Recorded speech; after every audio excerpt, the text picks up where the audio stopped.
আচ্ছা, এখানে বলছে গড়, মধ্যমা ও সংখ্যাগুরু মান হলো প্রবণতার মাপক। তাহলে উত্তরটা হবে ছোট্ট অল্প, গড়, কমা, মধ্যমা ও সংখ্যা গুরু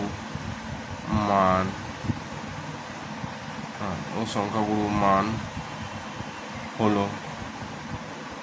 হলো অ্যান্সারটা হবে হচ্ছে কেন্দ্রীয়।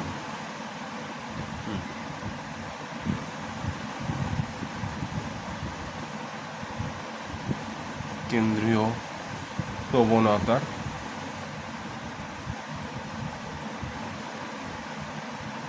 এটা আন্ডারলাইনে থাকবে শূন্যস্থানে, এটা হচ্ছে মাপক, এটাই অ্যান্সার, কেন্দ্রীয় প্রবণতার মাপক। অর্থাৎ গড়,